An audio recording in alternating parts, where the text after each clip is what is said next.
L'épouse de Christophe Colin de Musson, Caroline, 43 ans, s'est fait euthanasier le 7 février après un très long combat contre la maladie d'Huntington. Christophe Colin va traverser la Belgique à pied pour sensibiliser les gens à cette maladie peu connue. Une marche, Christophe Colin, avec quel objectif?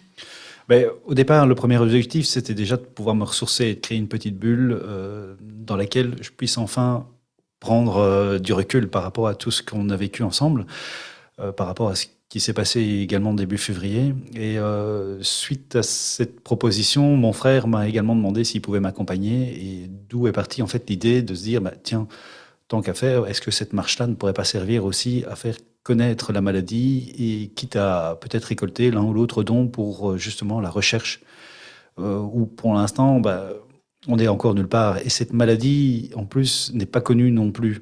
Et on ne pense pas toujours, mais en fait, elle est proche de nous. Et c'est vraiment pour cette raison qu'on a décidé un petit peu de se dire, voilà, ok, on crée une page Facebook et on sensibilise un petit peu les gens et on essaie un peu de faire connaître un petit peu comment cette maladie apparaît et quels sont aussi ses dégâts. Voilà. Alors la page Facebook s'appelle comment? Traverser la Belgique du sud au nord. Alors le départ sera de Torny pour rejoindre le nord du pays, de Torny à Knock. Knock. Un mot sur la maladie? Un mot sur la maladie, c'est une foutue maladie. Voilà, excusez-moi le terme, mais c'est une maladie neurodégénératrice et qui s'insinue progressivement en fait dans votre vie de famille. Et il vous faut quelques années, franchement, avant de la découvrir. Surtout sachant qu'en plus c'est une maladie génétique. Incurable. Et incurable. Donc 10 cas sur 100 000. Et quand vous savez en plus que c'est une maladie génétique avec 50% de chances qu'elle soit transmise, voilà, c'est tout bonnement inconcevable qu'à l'heure actuelle, on ne puisse même pas encore découvrir quoi que ce soit par rapport à ça.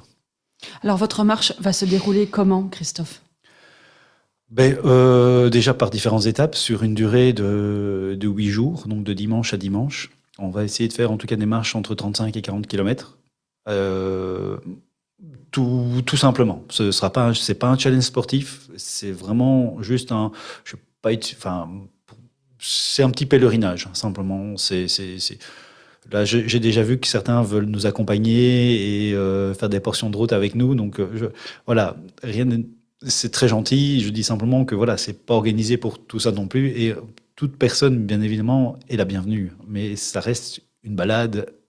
C'est une ressource. C'est une ressource. C'est une ressource, c'est un peu spirituel pour vous aussi, oui. Et dans le but d'informer surtout les gens qui pourraient être confrontés à ça dans la famille, s'il y a certains symptômes, qui sont en alerte pour ne pas mettre peut-être trop d'années à s'en rendre compte. Avant de mettre un nom sur la maladie de Caroline, votre épouse, beaucoup de temps, Christophe? Oui, excusez-moi, on parle de cette maladie. Oui, il nous a fallu vraiment...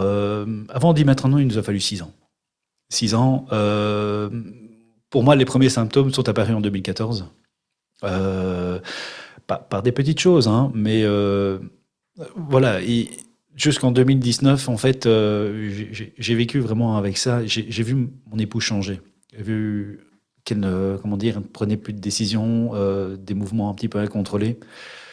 Plus vraiment d'interaction parfois avec le monde extérieur, donc elle se cachait beaucoup derrière moi, et ce que je ne comprenais pas non plus à un moment donné, sachant qu'on est quand même 2 personnes qui avons tout vécu ensemble, donc on se connaît depuis la fin de notre adolescence, donc on est devenus adultes ensemble, on a éduqué nos enfants ensemble, donc et là à un moment donné j'ai vu mon épouse qui s'effaçait tout doucement, qui partait, qui n'était plus là, et je me suis vu moi prendre plus en plus en charge et quelques activités qu'elle prenait sans sourciller, mais je voyais qu'elle n'arrivait plus, elle ne se faisait plus confiance, elle n'arrivait plus à se faire confiance, alors qu'elle n'avait pas, enfin, elle avait tout pour elle, hein, donc c'était une femme, une belle femme, intelligente et tout, et quand vous la voyez à un moment donné ne plus prendre confiance en elle, vous dites mais qu'est-ce qui se passe? Enfin, je veux dire, t'as à peine 35 ans, tu vas sur tes 40 et on a tout fait ensemble, pourquoi tu n'auras plus confiance en toi? Et donc il a fallu quand même 6 années pour poser un diagnostic.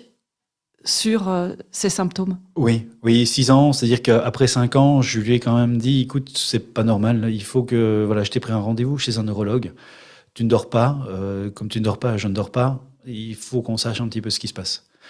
Et malheureusement, ça a duré de fin décembre 2019 jusqu'en août 2020. Le confinement a fait que tout ça s'est prolongé également.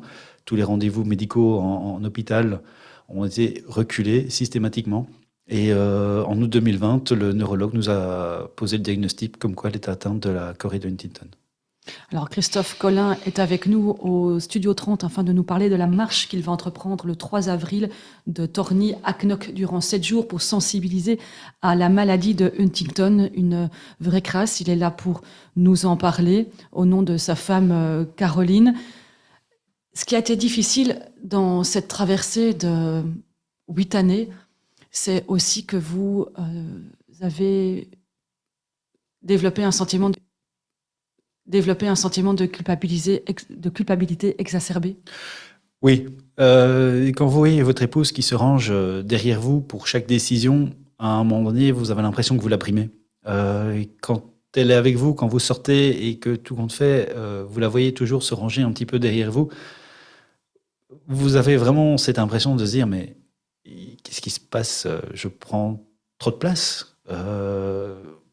Je prends, enfin, surtout que bon, oui, voilà, j'ai aussi un caractère assez voilà, je sais ce qu'on veut, donc, mais Donc oui, vous aviez l'impression que c'était votre faute, que l'attitude, les attitudes, c'est pour ça que ça a mis beaucoup d'années aussi, les attitudes de votre femme changent et vous êtes dit, c'est de ma faute, jusqu'à un moment donné, et ça a pris beaucoup de temps à cause du Covid, jusqu'à ce jour en 2020, août 2020, où le coup près tombe, on vous annonce que votre épouse est atteinte de cette maladie. Voilà, et donc à ce moment-là, enfin, je me dis, alors il y a deux sentiments, c'est déjà vous déculpabiliser, vous dites, ok, c'est pas ma faute, déjà de un, mais vous avez un double sentiment dans le sens où, en fait, vous apprenez qu'elle est incurable, donc vous allez vous battre pour rien. Et donc, à un moment donné, on se retrouve quand même malgré tout, tous les deux. Mais il y a quelques examens après qui fait que on se retrouve, mais ça dure peu de temps parce qu'en fait, la maladie reprend vite le pas par rapport à tout ça. La maladie au quotidien est difficile à gérer.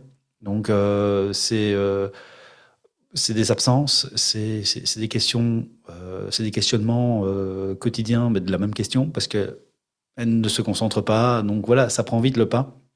Mais en même temps, vous compensez plus facilement. Vous savez pourquoi maintenant. Mais c'est pas parce que vous savez pourquoi que c'est tout aussi simple. Parce que vous voyez la personne que vous aimez depuis tant d'années, malgré tout, souffrir intérieurement par rapport à ce qu'elle n'arrive plus à faire. Et puis, août 2021, la décision arrive, vous discutez avec votre femme au mois d'août et la question de l'euthanasie est sur la table. Voilà, donc en août 2021, on commence un petit peu à se dire, bon, bah, voilà, donc elle avait l'espoir quand même d'un remède quelconque, sur une durée à long terme, mais bon, elle a eu cet espoir-là. Mais ça s'est estompé. Et donc, à un moment donné, on prend le pli, on discute, on se dit, voilà, écoute, qu'est-ce qui va se passer alors maintenant? Est-ce qu'on continue comme ça? Est-ce qu'il y a quelque chose? Est-ce que tu as pensé à l'avenir? Elle peut me dire, bah, oui, j'ai pris la décision, je veux partir. Donc elle ne vous en avait pas parlé, mais sa décision était prise de se faire euthanasier. Elle avait même déjà prévu la date. Elle voulait que ce soit après les fêtes de... Voilà, après les fêtes 2021. Donc elle veut que ce soit pour 2022, début 2022. Pourquoi pas l'année? Pourquoi pas... En fait, elle voulait pas attendre une année de plus. Elle sentait que la maladie évoluait. Elle voulait pas que la maladie gagne. Donc ça, dans ce moment-là, vous retrouvez votre femme, la combative que vous avez connue, elle prend, et là, vous dites, waouh, après 6 années difficiles, je retrouve ma femme, elle prend une décision. Ça a été, à la limite, ça a été un choc, mais en même temps, vous retombez, c'est ma femme, c'est elle. Et ce choix, en fait, est tellement ancré dans sa tête que on n'oublie pas les petits gestes du quotidien, mais vous retrouvez votre femme, en fait. C'est vrai, ça fait du bien, et vous la retrouvez même encore jusqu'au dernier jour. On va parler de cette dernière journée, le fameux 7 février. Comment ça se passe ce jour-là? C'est dur. Pardon. Ça reste très dur parce que ma femme s'est levée comme tous les matins, sourire. Elle s'est maquillée, elle s'est lavé les cheveux, elle s'est séché les cheveux. Elle a mis sa petite, elle a mis mais la robe pour parce que voilà, donc c'était prévu pour la matinée. Oui, parce qu'il faut dire que quelques jours ou quelques semaines avant, elle savait qu'elle allait partir et Oui. elle avait eu une grosse envie de shopping et d'aller s'acheter des belles robes. Oui, en fait, c'est ça aussi, c'est que elle m'avait dit quand elle voulait partir, mais ça, pendant 5 mois, en fait, on se dit, qu'est-ce qu'on va faire les 5 derniers mois de sa vie? Elle, tout simplement, elle voulait rester avec nous. Elle voulait juste profiter des jours avec sa famille. Sa famille était tout pour elle. Elle en était comblée. Elle était comblée de ses enfants, elle était comblée de notre vie. Elle ne pouvait pas espérer. Elle m'a déjà dit, jamais elle n'aurait cru qu'elle pourrait avoir une vie comme ça. Et quand c'était les jours des soldes, mi-janvier, elle me dit, oh, j'aimerais bien envie de m'acheter 4-5 nouvelles robes. Caro, enfin, 4-5 nouvelles robes, mais pourquoi? C'est mon envie, c'est ce qui me fait plaisir. Alors, on y va. Voilà. Et donc, ce jour-là, du 7 février, elle s'est fait super belle, elle a enfilé une de ses robes. Elle a enfilé une de ses robes, voilà. Elle savait laquelle elle voulait mettre, elle s'est maquillée. Et quand vous la voyez comme ça, en fait, vous n'êtes que rassuré du fait qu'elle elle se dit jusqu'au bout, elle sait ce qu'elle veut. Elle veut pas perdre. C'est tout ce qu'elle veut. Elle veut pas perdre. Elle veut pas.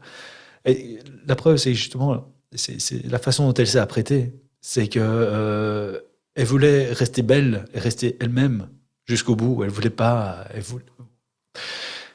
voulait pas qu'on la voie comment dire, perdre sa tête. Ça, c'est un truc qu'elle aurait jamais voulu être. Et je pense que voilà, elle voulait rester belle, mais c'est vrai que c'est dur. C'est dur parce que au dernier moment, je l'ai vu un peu se résigner malgré tout à ça. Et malgré tout, si vous l'acceptez, et vous savez pourquoi elle porte ce choix, vous savez que vous avez vécu 6 ans dans la maladie, voire, voire 8 ans, jusque-là, c'était...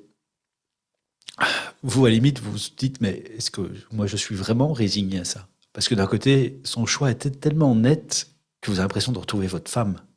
Et au dernier moment, vous avez l'impression de la retrouver et que la maladie n'est plus là. Et en fait, vous faites partir votre femme et la maladie malgré tout. Mais vous avez l'impression de retomber amoureux. Et c'est ça le plus dur, en fait. C'est de rester avec ce sentiment. Christophe Colin, votre femme a été combative et un peu pionnière aussi, parce que finalement, dans son euthanasie, en plus, elle a voulu être généreuse. Oui, elle voulait, en tout cas, ça c'était un souhait, mais dès qu'elle m'a posé, en août 2021, dès qu'elle m'avait dit qu'elle avait fait un choix, elle était sûre et certaine, en tout cas, ce qu'elle voulait faire, c'est faire un don de ses organes. Voilà. Ce qui était, en fait, assez innovant, en tout cas ici, pour la clinique, c'est qu'on pratique l'euthanasie suivie d'un don d'organes, parce que on ne peut pas pratiquer une euthanasie propre. S'il y a un don d'organes, on doit juste la transporter et puis la laisser en vie pour pouvoir garder les... Mais c'est ce qu'elle voulait. Elle voulait en tout cas faire profiter, parce qu'elle a eu une vie saine, une vie heureuse, et elle voulait en tout cas faire en sorte de faire perdurer en tout cas sa vie ailleurs. Et c'était beau, c'était elle en fait. C'est ça qui est fou. Enfin, ça m'a fait plus chier, excusez-moi, mais de se dire à un moment donné, ce jour-là, en fait, vous la laissez partir, mais vous la laissez pas vraiment partir. Parce que vous savez qu'elle est endormie, là, sur le coup, elle est assistée, donc son cœur bat encore. Donc voilà, c'est dur quand même, malgré tout, mais c'est beau, oui. Merci, en tout cas, un grand merci, Christophe Colin, pour ce témoignage très émouvant d'être venu dans notre Studio 30. Merci pour l'invitation.